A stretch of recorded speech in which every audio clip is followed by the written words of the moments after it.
convidar o Breno, já são 10, né? 10 e 4. O Breno e a Karen, que vão ministrar para nós nessa manhã. Amém?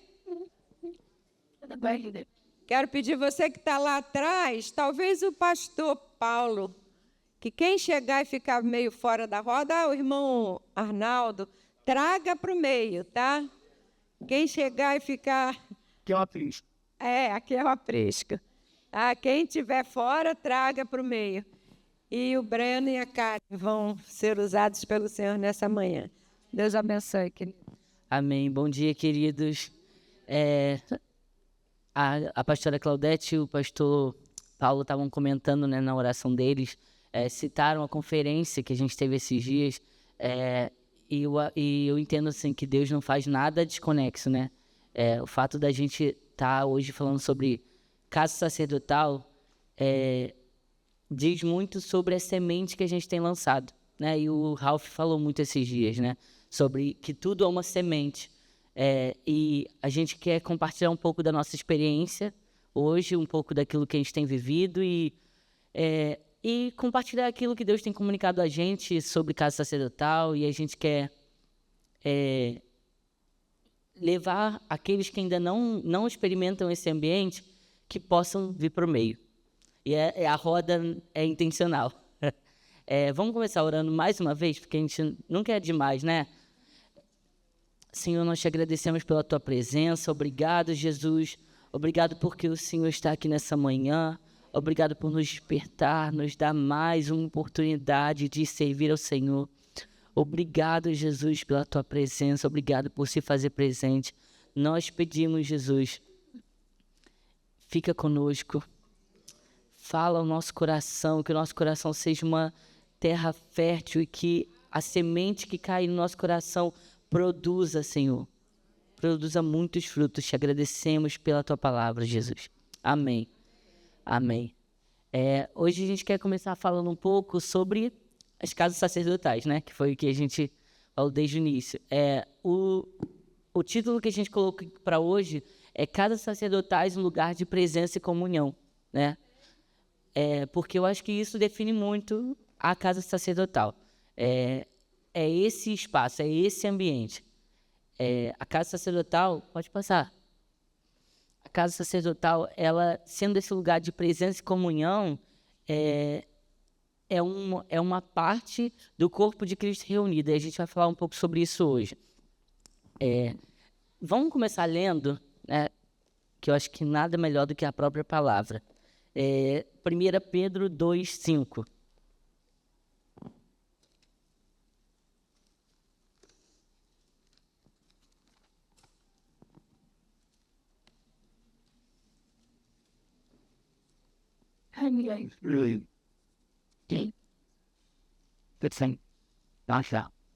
Ótimo. Diz assim: vocês também estão sendo utilizados como pedras vivas na edificação de uma casa espiritual para serem sacerdócio santo, oferecendo sacrifícios espirituais aceitáveis a Deus por meio de Jesus Cristo. Vamos ler de novo? Vocês também estão sendo utilizados como pedras vivas na edificação de uma casa espiritual para serem sacerdócio santo, oferecendo sacrifícios espirituais aceitáveis a Deus por meio de Jesus Cristo. Volta lá para mim.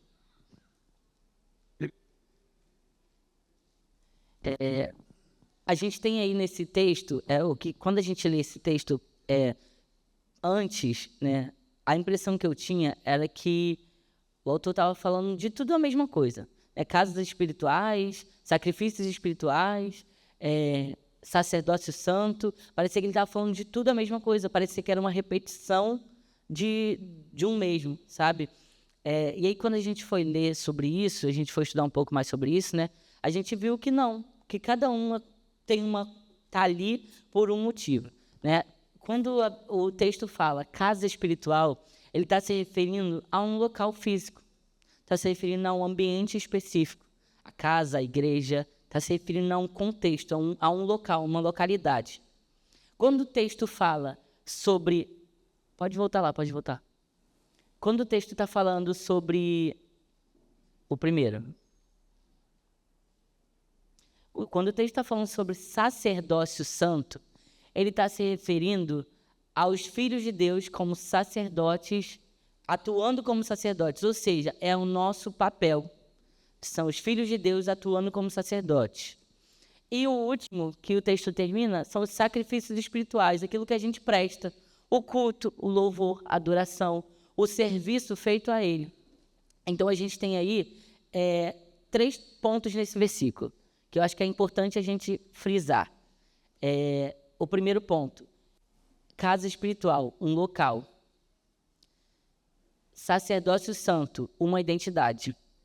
Nós somos sacerdotes. E sacrifícios espirituais, um serviço.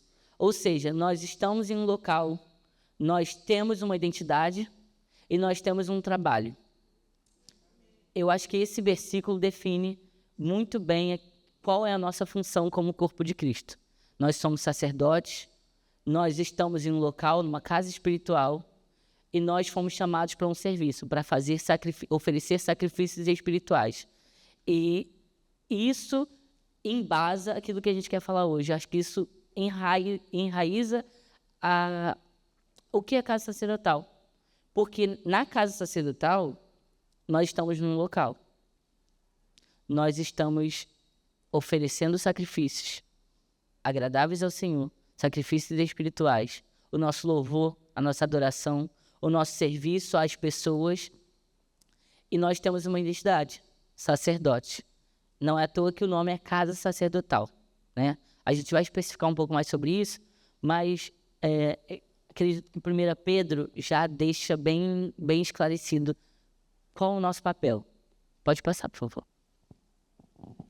A gente estava preparando, né, a mensagem e Deus foi falando muito com a gente também sobre Noé, porque Noé foi um grande sacerdote, né, no tempo dele. E em Hebreus 11:7 fala: pela fé, Noé, divinamente avisado das coisas que ainda não se viam, temeu e, para a salvação da sua família, preparou a arca pela qual condenou o mundo. E, assim, é muito forte, né, o que Noé traz para a gente, porque Noé teve uma posição, né? Noé tomou uma posição e teve um posicionamento no tempo que ele estava vivenciando, né? E hoje, como casa sacerdotal e como sacerdotes, né, do nosso lar, a gente precisa se posicionar. E ter essa posição, assim como Noé teve também, né? Porque ele passou por tanta coisa e várias pessoas falavam tanta coisa para ele naquele tempo que ele estava vivenciando, mas ele decidiu ouvir a palavra e decidiu se posicionar naquele tempo, né? Então, a pergunta, né, e o que a gente quer trazer também hoje é: será que nós temos nos posicionado como sacerdotes da nossa casa? Porque ser sacerdote é uma extensão do relacionamento que a gente já tem com Deus, já tem com o Espírito Santo, né? Eu lembro que quando a gente estava querendo, né, abrir a casa sacerdotal, foi uma coisa que vinha assim sobre nós, né? Será que é o tempo da gente abrir mesmo? Será que a gente tem que fazer isso? E quando você toma esse posicionamento, surgem vários questionamentos, né? E aí, né, o inimigo vai querendo te trazer várias inseguranças. Será que é para você fazer isso? Será que é o tempo? Mas quando você entende que você é sacerdote da sua casa, que você precisa tomar uma posição, o cenário muda completamente, né? E foi isso que aconteceu com Noé. O cenário mudou porque ele tinha uma palavra e ele entendeu que ele precisava se posicionar naquele tempo que ele estava vivenciando. Então, a casa sacerdotal, que a gente quer trazer hoje também de início, é que é uma extensão daquilo que você já tem feito na sua casa com Deus e do relacionamento que você já tem construído em Deus na sua casa. Então, nós precisamos ser casas sacerdotais hoje, né, no tempo que nós estamos vivenciando. Então, Noé fez isso, se posicionou como sacerdote, e a gente precisa se posicionar como sacerdote nesse tempo também. Amém? É interessante porque Noé, a Bíblia fala, né, que Noé, ele foi avisado das coisas que ainda não se viam, e para a salvação da sua família preparou a arca. Ele teve uma postura, né? Ele sabia quem ele era. Voltando lá em Pedro, ele sabia quem ele era, ele tinha uma identidade e ele teve uma atitude, né? E a atitude dele foi de salvar a família dele. E como sacerdotes, é o que a Karen falou, como sacerdotes, o nosso papel é de salvar a nossa família, né? Seja você pai, mãe, irmão, filho, você tem um papel fundamental na salvação da sua família. Então, a gente precisa se posicionar como sacerdote do nosso lar. Pode passar. Aí a gente colocou aqui, uma casa sacerdotal é uma reunião familiar onde os filhos de Deus que ali residem prestam culto ao Senhor. Então, isso é uma casa sacerdotal e você está ali para prestar um culto a Deus, mas é uma extensão do relacionamento que você já tem com Deus na sua casa, amém?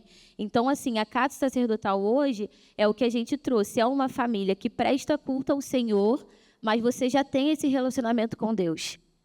Então, a gente colocou, sua família presta culto ao Senhor? Sim, então persevere. Se não, comece. Então, a gente precisa começar, ou às vezes até recomeçar, né? A gente está também num tempo de recomeço, e às vezes já é um chamado do Senhor para você nesse tempo, que você precisa abrir uma casa sacerdotal, que você precisa se unir com a sua família para orar, para jejuar, para ministrar ao Senhor. O Senhor já tem te chamado para isso, então que seja um tempo de começar essa casa sacerdotal ou de recomeçar também, né, aquilo que o Senhor quer fazer na sua vida.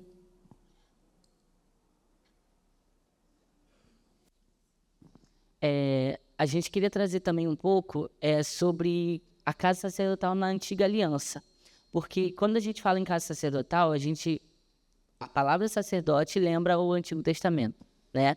Mas a ideia de casa sacerdotal parece que é uma ideia somente do livro de Atos, né? Que a gente vê lá que os discípulos, os cristãos se reuniam de casa em casa, né? Então, a ideia é que parece que é uma coisa somente da igreja primitiva. E não. Quando a gente lê lá em Êxodo 12, 3 e 4, diz assim: falai a toda a congregação de Israel, dizendo, aos 10 deste mês, tome cada um para si um cordeiro, segundo as casas dos pais, um cordeiro para cada família. Mas se a família for pequena para um cordeiro, então tome um só com seu vizinho perto da sua casa, conforme o número das almas, cada um conforme ao seu comer. Fareis a conta conforme ao cordeiro. Quando a gente lê esse texto, é só um panorama aqui geral, né, do que está acontecendo ali. O anjo da morte vai passar sobre o Egito, né? E o Senhor dá um comunicado, né? Uma ordem. Coloque sangue do cordeiro sobre os umbrais da porta para se proteger, né? E como um cordeiro inteiro. Não deixe nenhuma parte do cordeiro de fora. Como um cordeiro inteiro. Se o cordeiro for... não tiver uma quantidade de pessoas suficiente na casa, divida com seu vizinho mais próximo. Divida com quem mora perto de você. E aí a gente, pensando nisso, né, a gente foi pesquisar qual era a média de pessoas daquela época. A média de pessoas de uma família era de 5 a 7 pessoas. 5 a 7 pessoas residiam numa casa. Um cordeiro servia de 10 a 12 pessoas. Então, sobrava cordeiro. Então, eles tinham que se juntar com uma outra família, né? O Senhor já estava ali apontando: procure uma outra família, se junte com alguém, né? Não caminhe sozinho, busque ajuda, busque alguém para caminhar junto, vá até o seu vizinho. O Senhor já apontava ali sinais do que ele iria fazer, né? E aí o que a gente quer dizer com isso? Pode passar, por favor.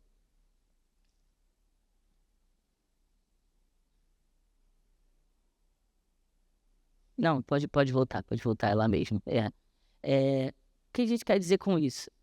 Quando a gente vê esse texto, né, falando que sobra cordeiro, né, sobra cordeiro, você tem que ir até o seu vizinho para se alimentar junto com ele, a gente pensa na porção que o Senhor tem derramado sobre a nossa vida. Sabe, o Senhor, eu tenho certeza que de todos que estão aqui, o Senhor tem derramado uma porção além do que só para sua casa. E é isso que o Senhor nos chama, para compartilhar essa porção. Porque a porção que o Senhor derrama sobre nós é uma porção que transborda. Não é uma porção, para minha casa, para as 4 pessoas da minha família, não. É uma porção transbordante.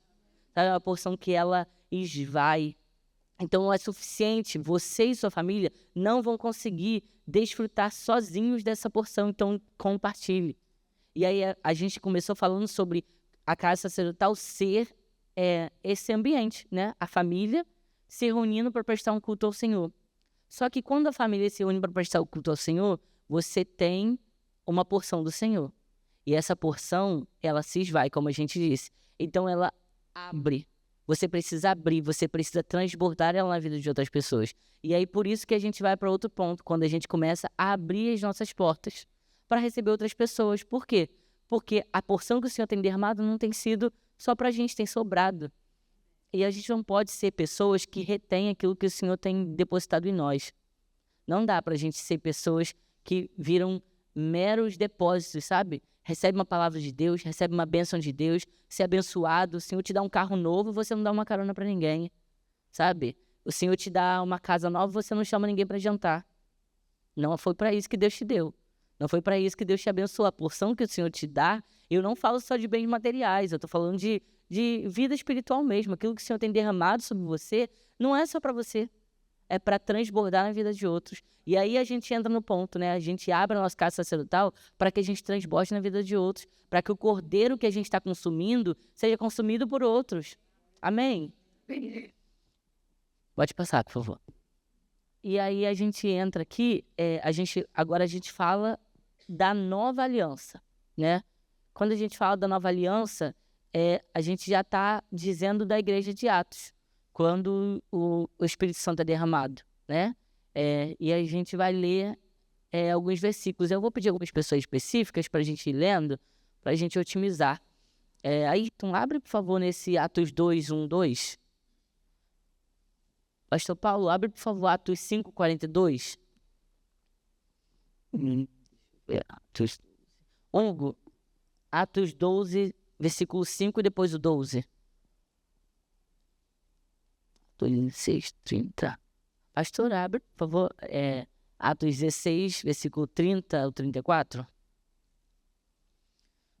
E falta Atos 10, 44, 48. Amigo, esse último, por favor. Atos 10, 44, 48. Abriu? Foi? Pode ler, por favor. Quando chegou o dia de Pentecostes, todos os seguidores de Jesus estavam reunidos no mesmo lugar. De repente, veio do céu um barulho que parecia de um vento soprando muito forte. E esse barulho encheu toda a casa onde estavam sentados. A gente vê aqui que eles estavam reunidos numa casa, né? Havia um local específico onde eles estavam reunidos. E o Espírito Santo veio. Pode ler o... Atos dias, o tempo, casa em casa, não deixavam de ensinar e proclamar. E Jesus Cristo, Jesus é o Cristo. Amém. A cultura, né, que eles tinham de ensinar e pregar Jesus de casa em casa. Mais uma vez a casa aparecendo, né? Quem ficou com Atos 12, 5? Hugo. Isso então se repetiu na visão, mas a igreja orava intensamente a Deus por ele. Percebendo isso, ele se dirigiu à casa de Maria, mãe de João, também chamado Marcos, onde muita gente se havia reunido e estava orando. Esse texto é muito bacana, porque quando você vai ler ele, a igreja que estava na casa de Maria está orando para que Pedro fosse liberto, né? E Pedro vai, liberta e aparece na porta da casa e bate. E aí começam a achar alguma assombração. Mas há uma casa reunida orando, né? Há um espaço físico, que a gente falou lá no início. Existe um espaço físico e existem pessoas prestando um culto ao Senhor, né? É uma casa sacerdotal. Atos 16, 30 ao 34. Depois, trazendo-os para fora, diz: Senhores, que devem fazer para que estejam salvos? Eles responderam: creia em Senhor Jesus, e você será salvo, você e toda a sua casa.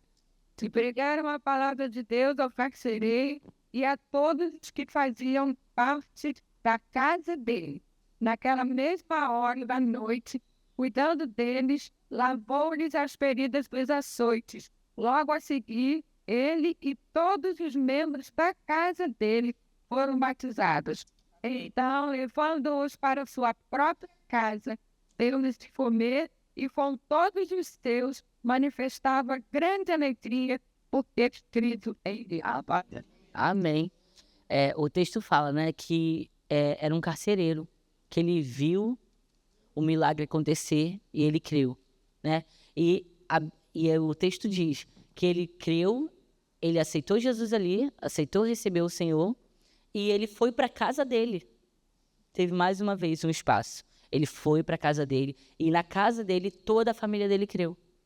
Todo mundo que estava ali creu. E foi batizado, né? Olha a comprovação, o testemunho, né? É o Senhor agindo através de uma família, mais uma vez, agindo através de uma casa. E o último, Atos 10, 44 ou 48. E bem tido ainda estava falando essas palavras, e o Espírito Santo desceu sobre todos e louvou a mensagem. E os judeus convertidos que vieram com Deus ficaram admirados, e então o Espírito Santo fosse derramado até sobre os gentios. Eles ouviam com as línguas e exaltando a Deus. A seguir, Pedro disse: pode alguém negar a água e pedir que estes sejam batizados? Eles receberam o Espírito Santo por nós. Então ordenou que fossem batizados em nome de Jesus.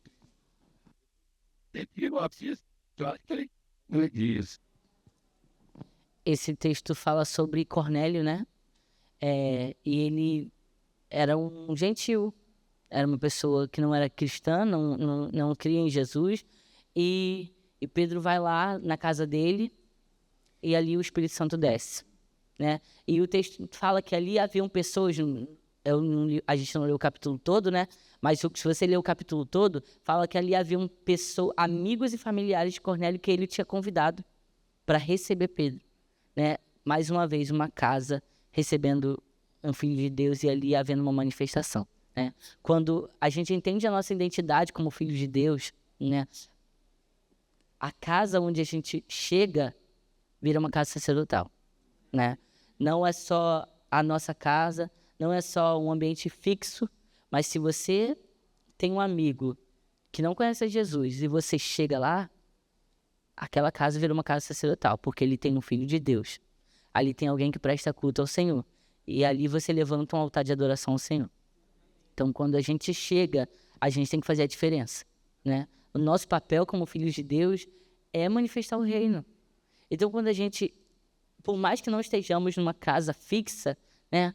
Às vezes a gente pode ter vários empecilhos para abrir uma casa sacerdotal, né? Por exemplo, não tem como, porque na minha casa não tem como receber. Mas alguém se disponibilizou para abrir a própria casa. Só não consegue liderar, mas abriu a própria casa, quer ser o anfitrião. Amém. Ali vai ser uma casa sacerdotal. Porque existe um espaço, existem filhos com identidade confirmada em Deus e eles estão prestando serviço. Ali eles estão tendo uma casa sacerdotal. Pode passar, por favor. Não, pode voltar. Pode voltar.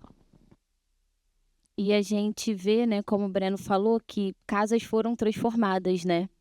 Por conta desses posicionamentos de sacerdotes no lar, né? E isso faz total diferença também. Breno estava falando, e a nossa oração nesse tempo, né, tem sido para que a gente não se limite, sabe? Para aquilo que o Espírito Santo quer fazer através das nossas casas nesse tempo. Porque às vezes falta esse posicionamento. E essa precisa ser a virada de chave para a gente nesse tempo, né?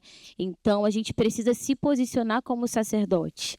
E todos esses milagres que aconteceram foram dentro de casas, foram dentro de famílias, né? E isso faz total diferença nesse tempo. Porque às vezes você está ali na sua casa adorando ao Senhor, entregando aquilo que você precisa entregar, se rendendo ao Senhor, e pessoas estão ouvindo a sua adoração. Isso já aconteceu lá em casa algumas vezes. A gente orando, a gente louvando, e depois pessoas vindo falar com a gente, né? Nossa, ouvi a oração de vocês. Ouvi que vocês estavam louvando. Por conta do posicionamento que a gente precisa ter como sacerdotes nesse tempo. Então, como a gente tem se posicionado? E é um tempo onde a gente não pode se limitar àquilo que o Espírito Santo quer fazer através da nossa vida, amém? Eu estava vendo, né, uma conferência que teve agora do Jesuscope para jovens, e uma coisa que a ministra falou que me marcou muito foi sobre uma pomba domesticada. Eu até compartilhei com o pessoal da Casa Sacerdotal, mas ela trouxe muito sobre como nós, muitas vezes, limitamos aquilo que o Espírito Santo quer fazer através da nossa vida. E aí ela falava que muitas vezes o Espírito está ali, vai, fala com alguém, ministra, louva, ora sobre a vida de alguém e a gente fica ali se limitando. Ah, não vou fazer, não é o tempo, não vou fazer agora, não vou me posicionar. Enquanto o Espírito está pedindo para que você abra uma casa sacerdotal, para que você se posicione nesse tempo. E muitas vezes a gente começa a limitar o Espírito Santo. E aí ela trazia muito essa visão da pomba domesticada. E isso é muito forte, assim, e eu tenho temor para a gente falar sobre isso, porque a casa sacerdotal é uma vivência que a gente tem todos os dias com o Espírito Santo. Não é uma vez na semana, não é só uma sexta-feira, não é só uma quinta-feira, mas é um relacionamento que a gente precisa construir todos os dias com o Espírito, né? Então, às vezes, o Senhor está falando para você, se posiciona, sai desse lugar, sabe, de, eu vou só para uma casa, eu vou ficar ali, para mim o louvor e a adoração é só na casa sacerdotal e acabou. Não, o Senhor quer mais de você nesse tempo, amém? Ele quer que você estenda isso. E é como o Breno compartilhou, né, do cordeiro. Precisa ser compartilhado. E nós precisamos nos colocar nesse lugar, nesse tempo. Amém? Se colocar como sacerdotes do nosso próprio lar. Então, a gente trouxe aqui visões de milagres que aconteceram dentro de casa. E assim, será que milagres têm acontecido na nossa casa nesse tempo? Será que se a gente, né, aqui parar para compartilhar o que o Senhor fez através da sua casa ontem, o que o Senhor fez no fim de semana passado, será que a gente tem alguma coisa para falar daquilo que o Espírito Santo tem ministrado na nossa casa e na nossa família? Então precisa ser essa extensão, né? Pode passar. E aí a gente trouxe também esse versículo de Atos 2, que diz: todos os dias continuavam a reunir-se no pátio do templo. Partiam o pão em suas casas e juntos participavam das refeições, com alegria e sinceridade de coração, louvando a Deus e tendo a simpatia de todo o povo. E o Senhor lhes acrescentava todos os dias os que iam sendo salvos. Esse versículo é muito forte, porque a gente até marcou ali sobre simpatia, porque através da comunhão, o povo era atraído por aquilo que eles estavam fazendo novamente dentro de casa. Então, assim, a comunhão atraía a presença do Espírito Santo. A comunhão atraía pessoas, né? E isso faz toda a diferença nesse tempo. E a gente colocou essa parte de simpatia, né? Porque diz, louvando a Deus e tendo a simpatia de todo o povo. Então, as pessoas se simpatizavam umas com as outras através da comunhão. E será que, nesse tempo, a gente tem tido simpatia uns com os outros? Será que a gente tem se posicionado, mas além de se posicionar, a gente tem comunhão com os nossos irmãos? Porque é isso, né? Não é só ali a minha casa sacerdotal, eu vou me relacionar com aquelas pessoas. As pessoas querem ser atraídas através da sua casa, da comunhão que você tem tido nesse dia, na igreja, enfim, todos esses dias, né? Então, a gente precisa ter essa simpatia, e isso faz toda a diferença, porque muitas vezes você quer que as pessoas sejam atraídas, mas você está com a cara fechada o tempo todo. Você está ali, no seu mundinho, eu estou aqui, não vou me posicionar, não vou falar com ninguém, venho na igreja, vou embora. Mas o Senhor tem chamado a gente para se posicionar como sacerdotes nesse tempo, né? Então, a gente precisa ter mais essa simpatia, e essa comunhão precisa ser uma marca da nossa casa sacerdotal, né? Amém, amém. E é interessante porque o texto ele fala que eles tinham alegria e sinceridade no coração. Eu imagino a seguinte cena, eu imagino como se um grupo muito grande tivesse reunido e eles fossem muito felizes juntos, e eles fossem muito sinceros um com o outro. Sabe? Você via a sinceridade neles. E você se imagina de fora, vendo um grupo muito feliz e se amando mutuamente. Qual é o desejo do nosso coração? É entrar, é participar. Era isso que acontecia com essa igreja. O povo via uma alegria e uma sinceridade de coração. E o Senhor ia atraindo, porque as pessoas ficavam de fora querendo entrar, querendo participar. Eu quero estar lá, eu quero estar junto, eu quero ter essa alegria, eu quero ter essa sinceridade no coração. Eu quero ser assim. E o Senhor ia acrescentando aos que iam ser salvos. O que a gente precisa retornar é esse coração. Amém. É essa sinceridade, é esse olho no olho, é essa verdade, sabe? A gente precisa voltar a esse amor, é essa alegria de estar junto. Estar junto precisa ser suficiente. Partir o pão com os nossos irmãos. A gente não tem dinheiro. Nossa, mas toma um açaí, sabe? R$ 3, come uma pipoca, perfeito, quem falou isso? Perfeito, come uma pipoca, sabe? Pipoca, milha, R$ 5. Dá para fazer pipoca para uma galera. Esteja junto. É muito bom quando a gente está junto e há uma graça, né, liberada pelo Senhor quando a gente está junto. Ali em João 13:35 diz assim, até abrir aqui, diz assim, já botou. Com isso, todos saberão que vocês são os meus discípulos, se vocês amarem uns aos outros. É o que a igreja cumpria em Atos. As pessoas viam eles se amando e falavam, são discípulos de Jesus. Seguem a Jesus. O mesmo tem que valer para nós. As pessoas têm que olhar para nós e falar, eles são filhos de Deus porque eles se amam. Há um amor, há uma graça sobre eles. Eles se amam, eles são apaixonados uns pelos outros, eles gostam de estar juntos, eles têm comunhão, eles se dão bem, têm sinceridade no coração, eles são alegres juntos, sabe? Isso precisa retornar. A gente precisa recomeçar em algumas coisas, sabe? Pode passar, por favor. E aí a gente fala, né? O que deve ter em uma casa sacerdotal? Quando a gente pensa o que deve ter em uma casa sacerdotal, a gente entende hoje que aqui na igreja a gente não tem uma fórmula. Não tem uma fórmula. A gente não recebe um papel dizendo você vai ministrar isso, que foi a palavra de domingo. Ou a palavra que todas as casas sacerdotais vão ministrar é essa aqui. A gente não tem isso. Mas a gente tem a palavra de Deus, né? Que ela é suficiente para todas as coisas. E ela traz, lá em Atos 2:42, parece que sempre que a gente está lendo os mesmos versículos de Atos, né? Só quando a gente vai olhar completamente diferente. Diz assim, e perseveravam na doutrina dos apóstolos, e na comunhão, e no partir do pão, e nas orações. Tem 4 fundamentos que não podem faltar numa casa sacerdotal. A doutrina dos apóstolos, a comunhão, o partir do pão e as orações. Esses são fundamentos essenciais para que a gente tenha uma casa sacerdotal saudável, para que a gente tenha relacionamentos saudáveis em Deus, na igreja, com os nossos irmãos, para que a gente seja alegre, para que a gente tenha sinceridade no coração. O texto que a gente leu anterior fala, né, sobre alegria e sinceridade no coração. E vamos ser sinceros, quando é que a gente é alegre?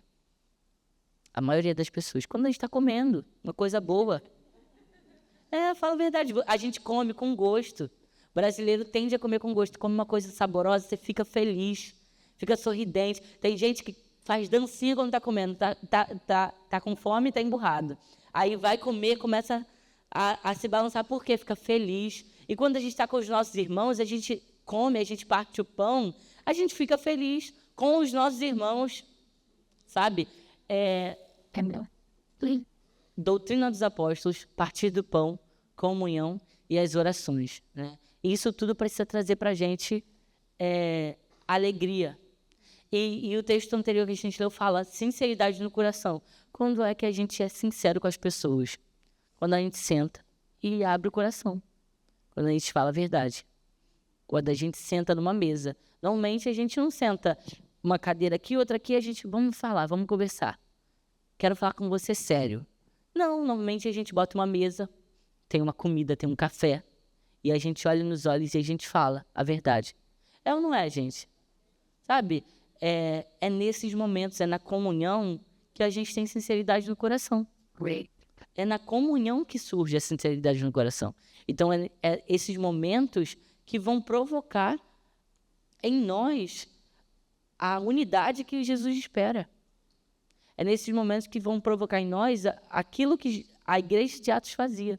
Alegria e sinceridade no coração. Pode passar, por favor. Um dos fundamentos é a doutrina dos apóstolos, que a gente falou, né?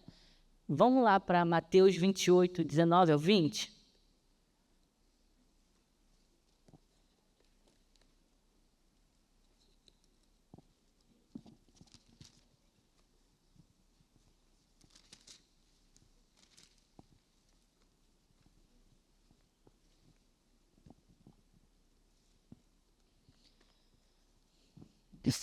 Tá ali.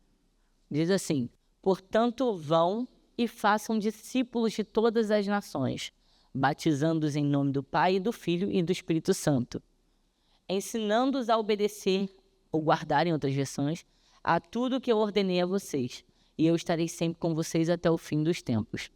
Pode voltar lá, por favor. Esse texto é conhecido também como a Grande Comissão, né? Quando Jesus envia os discípulos para irem pregar o Evangelho. E ele fala, ide por todo mundo, pregar o Evangelho a toda criatura, batizando-os em nome do Pai, em nome do Filho e do Espírito Santo, ensinando-os a guardar tudo o que tenho ordenado. O que seria essa doutrina dos apóstolos? A gente leu no texto que os apóstolos receberam uma comissão: ensinar os discípulos a guardar o que Jesus ensinou. Então, Jesus ensinou aos apóstolos e os apóstolos ensinam os seus discípulos a guardarem aquilo que Jesus ensinou. Faz sentido? Tá dando para entender? Então, existe uma ordem, sabe? E aquilo que os apóstolos nos ensinaram foi sobre Jesus, né? E eles nos ensinam a guardar as palavras de Jesus. Então, o que seriam as doutrinas dos apóstolos? As palavras de Jesus. Aquilo que o Senhor deixou, aquilo que ele ensinou quando ele andava com os apóstolos, quando ele andava com seus discípulos. Aquilo que Jesus ensinou, aquilo que Jesus falou, aquilo que Jesus viveu, os milagres que Jesus fez, isso ele ensinou aos apóstolos. E os apóstolos aprenderam e ensinam a igreja a guardar isso, para que não se perca. E quando a gente pensa em doutrina dos apóstolos, a gente está falando da palavra de Deus, certo? Né? E a palavra de Deus, como a gente falou, é suficiente para tudo, né? Então, ela é o fundamento. A palavra de Deus é o fundamento. Então, uma casa sacerdotal sem palavra, sem doutrina dos apóstolos, é qualquer coisa, menos uma casa sacerdotal. Porque uma casa sacerdotal tem palavra. Amém? E qual é a palavra? A palavra de Deus. Não é a palavra do Breno, não é a palavra da pastora, não é a palavra do apóstolo, não é a palavra do Richard, não é a palavra de ninguém. É a palavra do Senhor. E sobre ela, nenhuma palavra é superior. Amém? Tem o texto de João 8:31. Nossa, que rápido, hein? Diz assim: disse Jesus aos judeus que haviam crido nele: se vocês permanecerem firmes na minha palavra, verdadeiramente serão meus discípulos. Olha aí, mais um testemunho de que nós somos filhos de Deus, de que nós somos discípulos de Jesus, se a gente permanecer na palavra dele. E como a gente permanece na palavra dele? Guardando aquilo que os apóstolos ensinaram, aquilo que Jesus ensinou aos apóstolos e aquilo que eles passam. Parece meio redundante, né? Mas a doutrina dos apóstolos são os livros, os evangelhos, são as cartas. E são as doutrinas dos apóstolos que a gente sabe, que a gente aprende, que a gente lê. Porque Jesus nunca escreveu nenhum livro. Já parou para pensar nisso? Jesus não escreveu o livro, escreveram sobre ele. Então, o que a gente tem são as doutrinas dos apóstolos que escreveram sobre Jesus. As coisas que os apóstolos falaram sobre Jesus. Então, é isso que a gente precisa guardar. São essas palavras. E a gente precisa preservar isso em todo o ambiente que a gente tiver. Inclusive na nossa casa sacerdotal. Porque a gente pode ter, numa casa sacerdotal, a gente pode ter momentos descontraídos? Claro, com certeza, faz super bem. A gente pode sair, fazer uma coisa diferente, a gente pode lanchar, a gente pode se divertir, pode fazer uma noite diferente. Gente, vocês estão em comunhão. Amém? Faz parte de tudo isso, né? É a alegria e a sinceridade do coração aí se manifestando. Mas a gente não pode perder de vista a doutrina dos apóstolos, que é a palavra de Deus. Isso a gente não pode perder, tá? Eu acho que a gente vai pausar por aqui, porque faltam 5 minutos. Amém. Pode colocar, por favor? A gente estava, antes do intervalo, a gente estava falando sobre a doutrina dos apóstolos, né? Que é um dos fundamentos para uma casa sacerdotal, né? a gente pontuou aqui que são 4, que diz lá em Atos. Doutrina dos Apóstolos, a comunhão, o partir do pão e as orações. Então, a gente vai falar um pouquinho sobre cada um deles, tá? E agora a gente vai falar um pouquinho sobre comunhão, né? O Breno já trouxe, né, sobre o quanto a comunhão precisa ser uma marca na nossa casa sacerdotal, né? E pessoas são atraídas através dessa comunhão. E a gente colocou Salmos 133, que diz: ó, quão bom e quão suave é que os irmãos vivam em união. Muita gente fala, né, e lê esse versículo, mas ele precisa ser uma verdade para o nosso coração, amém? E aí em Gálatas também diz: levai as cargas uns dos outros, e assim cumprireis a lei de Cristo. E a gente colocou que a comunhão é a vida compartilhada. E é na comunhão que há suporte e encorajamento. Então, quando você está em comunhão, como casa sacerdotal, com seus irmãos na igreja, né, há encorajamento nessa comunhão, sabe? O Senhor quer fazer coisas através dessa comunhão. E a gente colocou que na comunhão nossos corações são alinhados. E a comunhão afasta o isolamento e o desgaste espiritual. E isso é muito forte, porque na comunhão a gente tem cura, né? A comunhão traz cura, a comunhão traz verdade, traz o olho no olho, que o Breno trouxe aqui um pouco também. E eu estava lembrando que teve uma vez na nossa casa sacerdotal que a gente estava se unindo, né, juntos para orar e para louvar. E na nossa casa sacerdotal tem bastante jovens, mas nesse dia veio um senhor, que uma pessoa chamou ele e ele foi visitar a casa sacerdotal. E foi muito forte esse dia, porque naquele ambiente ali de adoração e de oração, Deus tocou no coração dele sobre recomeços, né? E ele chegou, ficou ali com a gente, louvou, e a gente fez uma dinâmica na casa sacerdotal de trazer, né, uns bilhetinhos para direcionar o pessoal a orar. E o bilhete que ele pegou estava escrito sobre recomeços e sobre o quanto ele precisava recomeçar.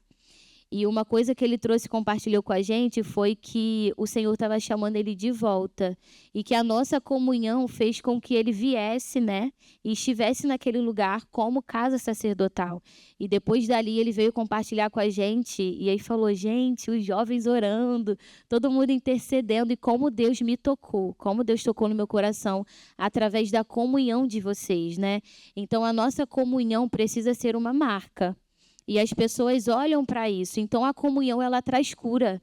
E isso é uma verdade, né? E precisa ser uma verdade para o nosso coração. E nesse dia, a comunhão trouxe algo para esse senhor, né? Que foi na casa sacerdotal. A comunhão trouxe um encorajamento, como a gente colocou aqui. Então, ele foi encorajado a se aproximar mais do Senhor. E isso fez diferença na vida dele. Então, que a gente entenda nesse tempo que não é em vão, sabe? A nossa comunhão com os nossos irmãos. Tem um propósito na comunhão, a cura na comunhão. E pessoas são tocadas através da nossa comunhão, com os nossos irmãos, né? E isso precisa ser uma verdade no nosso coração. Então, ela traz encorajamento, ela alinha os nossos corações e tira esse desgaste espiritual e esse isolamento. Então, a gente precisa sair desse lugar, né, de isolamento e se achegar para o meio. É um tempo onde o Senhor está chamando a gente para o meio. Vai, participa de uma casa sacerdotal. Abra uma casa sacerdotal. E você está ali se isolando. Ai, será que é o tempo? Será que eu preciso fazer isso mesmo? Mas o Senhor tem te chamado para se levantar como sacerdote do seu próprio lar. E é isso que a gente tem ministrado, né, e quer trazer para vocês hoje. Que a gente seja o sacerdote do nosso lar e se posicione como sacerdote também. Pode passar. Pode voltar lá. É isso aí. Isso.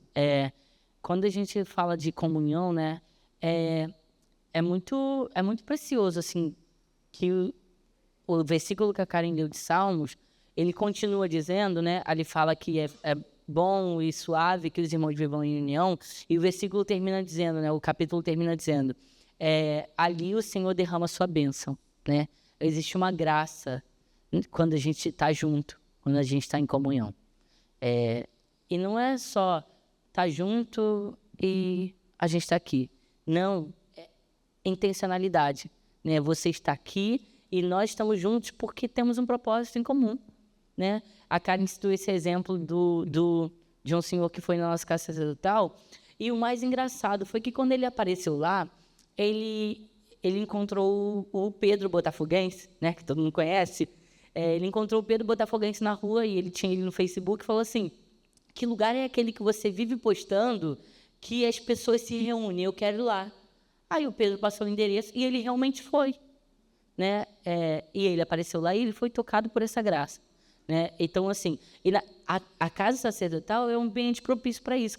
Eu digo isso porque quantas vezes eu já fui para a casa sacerdotal para ministrar e fui ministrado pelos meus irmãos, né? Alguém falou alguma coisa, alguém trouxe uma palavra. O Marquinhos é uma pessoa que na casa sacerdotal sempre traz 3 tópicos. A gente fala uma coisa, ele vem e fala: eu quero falar sobre 3 coisas que vocês falaram. E ele vem e traz os 3 tópicos dele, sabe? Então, assim, é importante, porque é nesse momento de comunhão que a gente tem essas oportunidades. É nesse momento de comunhão que eu vou conhecer da vida do meu irmão, sabe? Eu digo hoje isso com muito temor, né? A gente precisa, como casa sacerdotal, como igreja, conhecer quem são as pessoas que a gente anda, sabe? Porque a comunhão gera isso. Eu sei, e eu digo por mim, né? Eu sei quem são as pessoas que frequentam a casa sacerdotal, o que elas fazem, o que elas trabalham, e eu não estou dizendo isso como controle, não. É porque eu tenho o coração delas e elas têm o meu, sabe? É assim que a gente gera comunhão, a gente abrindo nossa vida. Na casa sacerdotal, a gente abre nossa vida. Eu sei o que o Marquinhos faz à tarde, porque a gente conversa, sabe? Eu compartilho a vida com ele compartilha a vida comigo. Eu sei o que o Ronan faz durante a semana, sabe? A gente conversa, a gente compartilha a vida. Então, a comunhão é esse espaço propício para isso, porque ali o Senhor derrama a sua bênção, sabe? Ali a gente consegue ter sinceridade no coração. Ali a gente consegue abrir nossa vida, compartilhar. A gente compartilha dificuldades. Quantas vezes na casa sacerdotal eu tenho um pedido de oração. E a gente levanta um clamor. A gente começa a orar pelas pessoas, pelos pedidos de oração. E a Karen é uma pessoa que sempre que a gente vai orar para alguma coisa, ela fala: alguém tem algum pedido de oração? E a gente levanta um clamor ali. Porque a gente é corpo. E a gente está junto para isso. Para abençoar uns aos outros. E a comunhão é isso. Porque se eu não tenho comunhão, o que costuma acontecer? Se eu não tenho comunhão, eu não tenho intimidade para pedir para orarem por mim. A gente prefere pedir para outra pessoa. Mas aí você, tendo comunhão, você sente a vontade. Se eu tenho uma dificuldade, eu sei para quem ligar. Sabe? A comunhão gera isso. Na dificuldade, eu vou ligar para fulano. Quantas vezes amigos da casa sacerdotal me ligaram, falaram: Breno, estou precisando disso, vamos ajudar, vamos fazer isso, vamos agir, vamos orar, vamos fazer alguma coisa, vamos se movimentar. Mas por quê? Porque a gente tem comunhão. Se a gente não tem comunhão, isso não existe. Não vai ter como a pessoa vir para mim e me pedir, ou eu pedir à pessoa alguma coisa. Essa noite mesmo, Marquinhos de novo, né? Fez para mim o slide. Passou a madrugada fazendo slide. A Karen tinha pedido ele já há um tempo. E aí ele foi e se prontificou a fazer slide para a gente. Mas porque a gente tem intimidade, a gente tem comunhão, sabe? E eu não estou falando isso como serviço do tipo assim, favor, você é meu empregado, faça isso para mim. Não, gente. É que a gente tem o coração das pessoas. E quando a gente tem o coração, a gente pede ajuda. Quando a gente tem o coração, é o versículo que está ali, ó: levai as cargas uns dos outros, e assim cumprireis a lei de Cristo. Quando a gente tem o coração dos outros, a gente tira a sobrecarga do nosso irmão. Sabe? Eu tenho um amigo da casa sacerdotal, Johnny, que sempre me pergunta se eu estou dormindo bem. Sempre. Ele: tu está dormindo bem? Está conseguindo descansar? Porque está preocupado. Sabe? Então, é na comunhão. É na comunhão que a gente tem essas oportunidades. É só nesses ambientes que a gente consegue conhecer o coração das pessoas. Pode passar, por favor. E aí a gente vai lá para Lucas, capítulo 24, do 30 ao 32. Vou abrir aqui.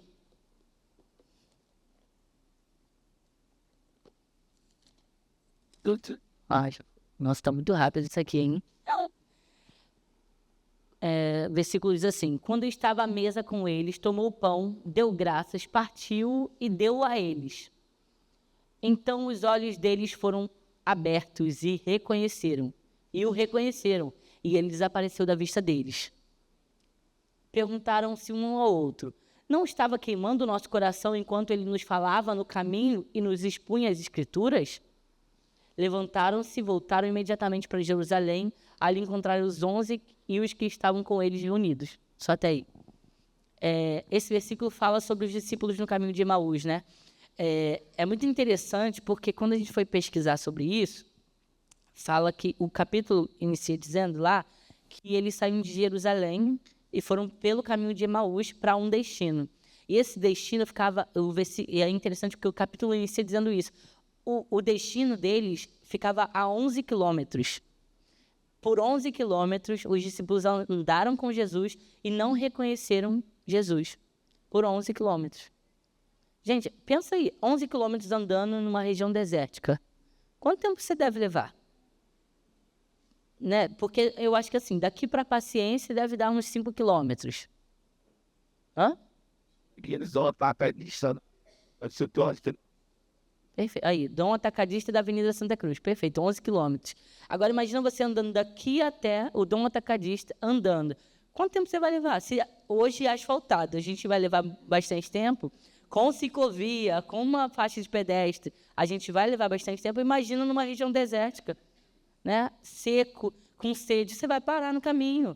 Você vai ficar cansado, porque é quente, é seco, né? E é engraçado porque os discípulos andaram com Jesus, eles não reconheceram que era Jesus, mas quando partiram o pão, os olhos deles se abriram. E é muito precioso isso, porque é no partir do pão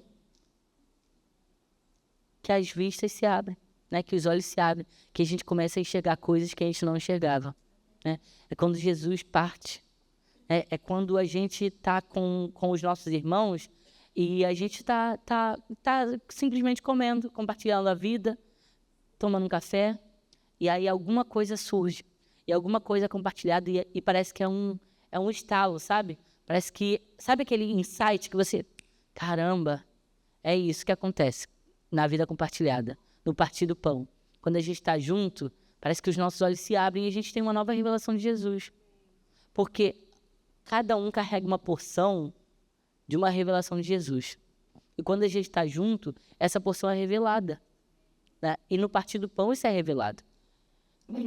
O partir do pão, ele simboliza a ceia, né? Mas ele também é compartilhar a vida e o alimento. É dividir a mesa, é dividir o coração. Não é só sobre comida, mas também é sobre comida. Mas não é só sobre isso, né? É sobre sentar-se à mesa. É sobre compartilhar da vida. É sobre você abrir. Tem muito a ver com comunhão? Tem. Tem muito a ver com comunhão. Mas tem uma relação aí envolvida com a comida que a gente falou, né? Sobre sentar-se à mesa. Porque o versículo deixa claro que quando parte o pão, os olhos deles se abrem. Tem um mistério nesse partir o pão, né? Nem o versículo foi colocado ali avulso, né? O Senhor é específico, né? A palavra de Deus é específica. Quando o pão é partido, os olhos deles se abrem. Por quê? A forma de Jesus partir o pão era diferente. Porque existe uma graça no partir do pão, porque existe uma graça na comunhão, sabe? São várias as questões aí que a gente pode levantar, mas a gente sabe que o Senhor está no partir do pão, porque era isso que a igreja de Atos fazia, e é isso que a gente, como casa sacerdotal, precisa fazer, partir o pão com os nossos irmãos. E nisso que o Breno está falando, né, de dividir a mesa, que é dividir o coração, a gente também pensa em alianças, né? E quais são as alianças que a gente tem construído nesse tempo? O Ralph também na conferência falou um pouco sobre isso, mas dividir o coração e estar ali dividindo a mesa, ter esse momento de comunhão, gera também frutos dessa aliança que você precisa ter na igreja, você precisa ter com os seus irmãos. Então, assim, qual aliança a gente tem estabelecido nesse tempo? Quais são as pessoas que você confia e que você fala, esse é o meu amigo de aliança, com essa pessoa eu posso contar. E quando você tem essa visão, vira a chave, faz toda a diferença, porque nós precisamos ter esses relacionamentos de aliança. Quando o Breno estava falando, eu estava lembrando de Ruth e de Noemi, Porque, independente das coisas que aconteceram na vida dela, ela decidiu permanecer firme na aliança. E isso fez toda a diferença na vida de Ruth. Uma casa foi transformada, uma vida foi transformada através do posicionamento que ela teve, né? Então, quais são os nossos relacionamentos, né? Que são de aliança? Quais são essas pessoas que você pode partilhar o coração? Dividir o coração, estar na mesa. Quem são essas pessoas que você chama de amigo, né? E que você confia o seu coração e que elas confiam também o coração delas. Então, assim, a gente precisa ter essas pessoas em mente no nosso coração, e foi isso que aconteceu na vida de Ruth também. Então, Ruth tinha uma aliança e essa aliança não foi abandonada, né? Pelas situações que ela estava vivenciando.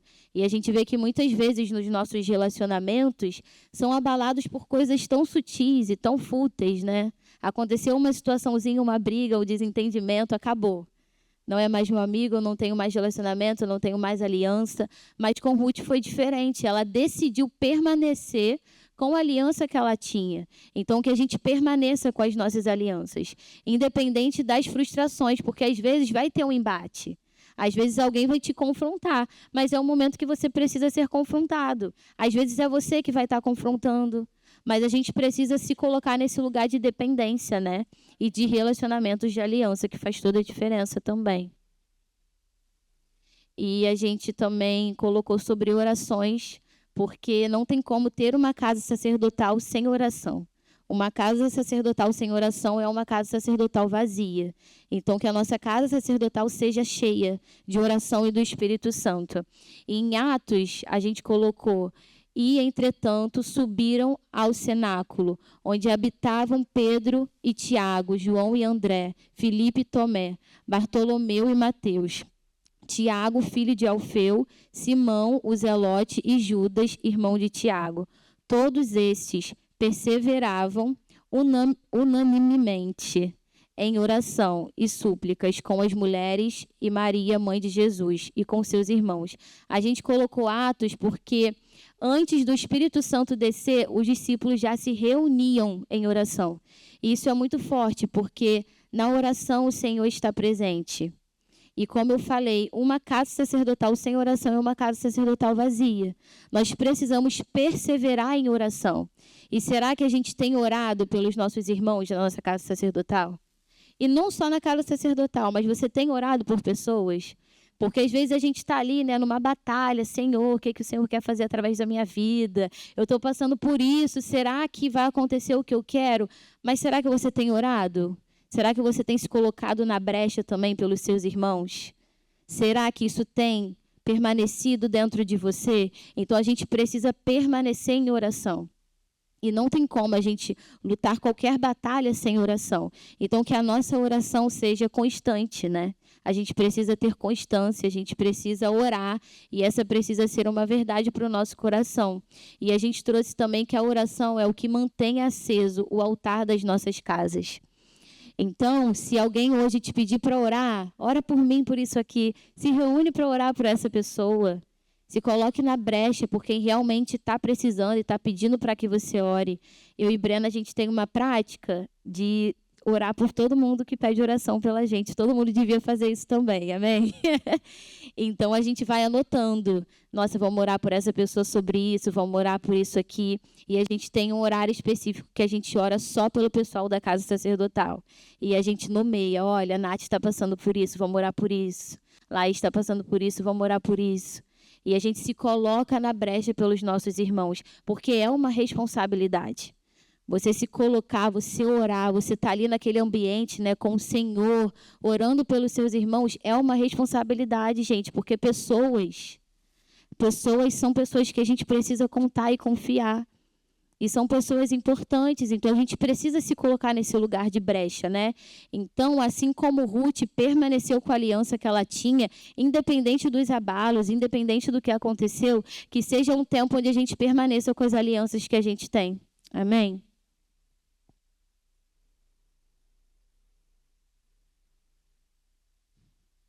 Sim. Pode sentar, só que... Aí, sim. Que a gente vai falar depois.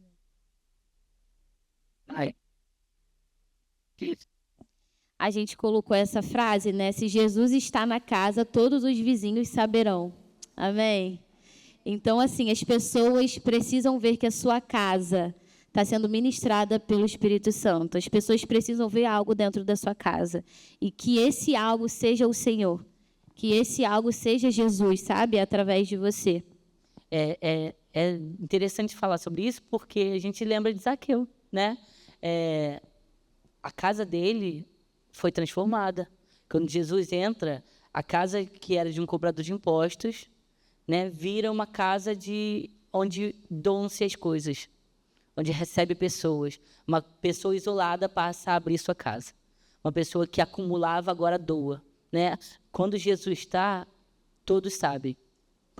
Quando Jesus entra, os vizinhos saberão, né? E aí é o que a Karen falou, a pergunta que fica, seus vizinhos estão sabendo que Jesus está na sua casa?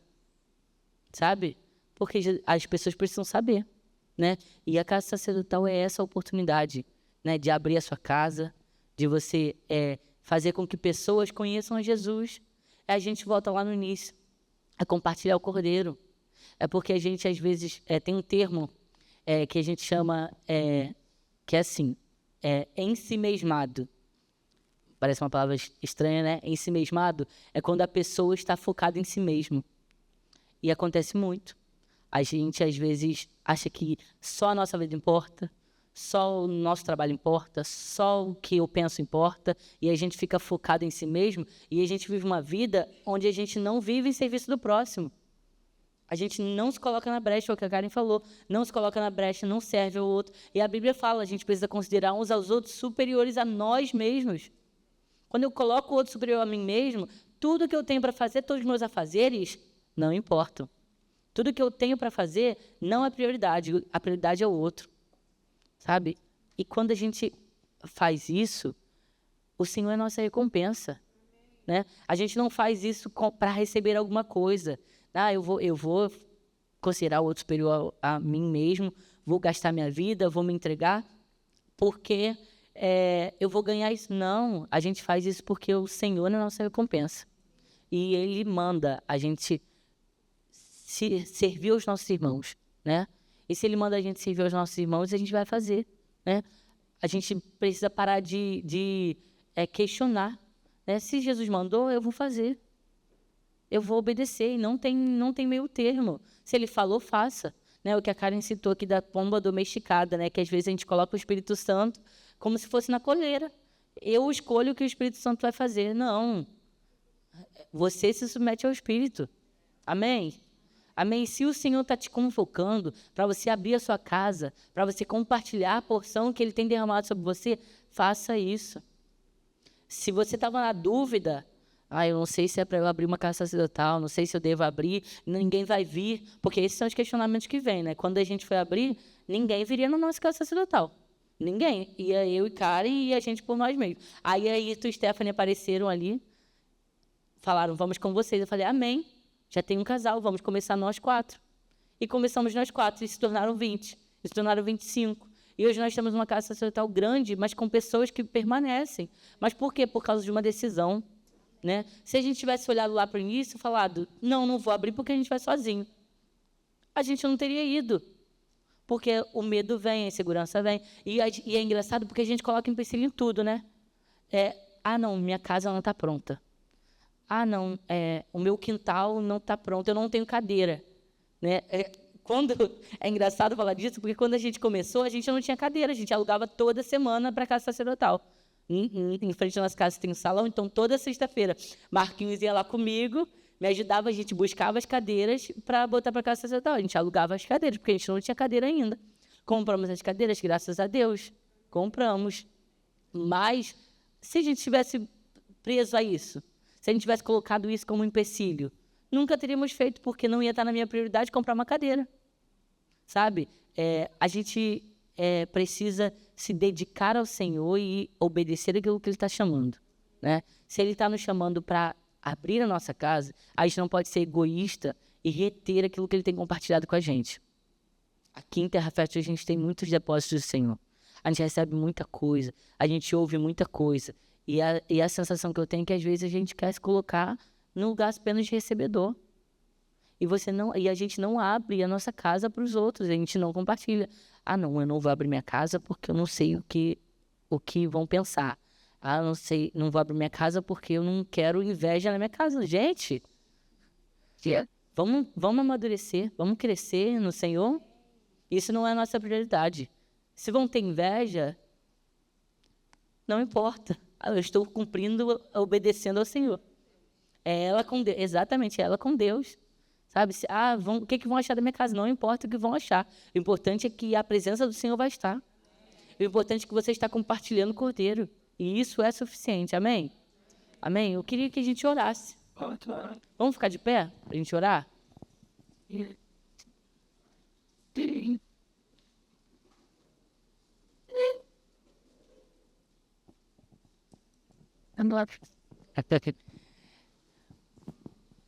Coloque a mão sobre a sua cabeça, vamos orar. Senhor Jesus, nós te entregamos a nossa vida, Jesus.